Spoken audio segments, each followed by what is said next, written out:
ناظرین کرام السلام علیکم ورحمۃ اللہ وبرکاتہ۔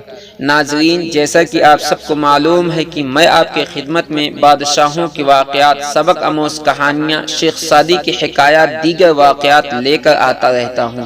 ناظرین، اسی کے حوالے سے آج پھر میں آپ کے سامنے ایک نئے موضوع کے ساتھ حاضر ہوا ہوں۔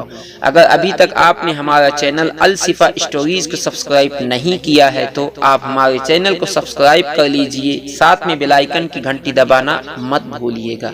میری آنے والی ہر نیو ویڈیو کی اپڈیٹ سب سے پہلے آپ تک پہنچے گی۔ ناظرین، چلیے بڑھتے ہیں آج کے موضوع کی طرف۔ بسم اللہ الرحمن الرحیم۔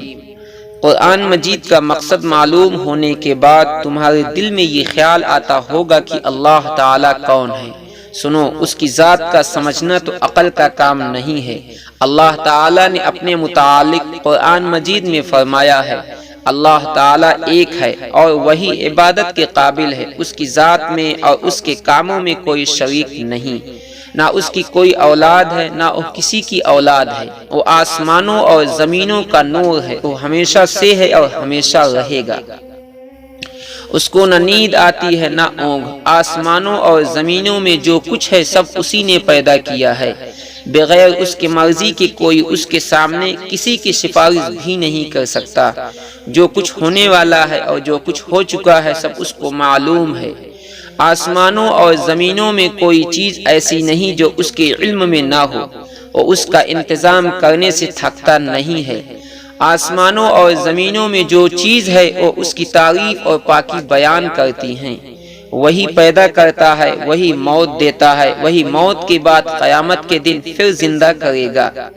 اللہ تعالیٰ سب کچھ کر سکتا ہے، اس کی مرضی کے بغیر کوئی کچھ بھی نہیں کر سکتا۔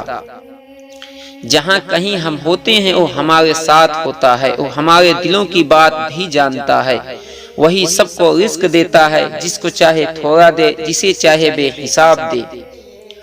اس کے اختیار میں ہے، جسے چاہے سلطنت دے، جس کی چاہے سلطنت چھین لے، جسے چاہے عزت دے، جسے چاہے ذلت دے۔ دین و دنیا کی سب بھلائی اسی کے ہاتھ میں ہے۔ وہی اولاد دیتا ہے، جسے چاہے بیٹے دے اور جسے چاہے بیٹیاں، جسے چاہے دونوں اور جسے چاہے کچھ بھی نہ دے۔ وہ کسی کو بھلائی دینا چاہے تو کوئی اس کو بدل نہیں سکتا، اور جو تکلیف کا مستحق ہوتا ہے اسے بدلنے والا بھی کوئی نہیں۔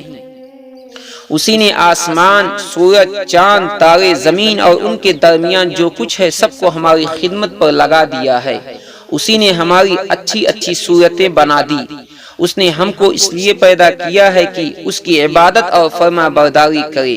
اس نے حضرت محمد مصطفیٰ صلی اللہ علیہ وسلم کو اپنا آخری نبی بنا کر بھیجا، اور حضرت محمد مصطفیٰ صلی اللہ علیہ وسلم پر اپنا آخری کلام قرآن مجید نازل فرمایا کہ میں اس کی حفاظت کروں گا۔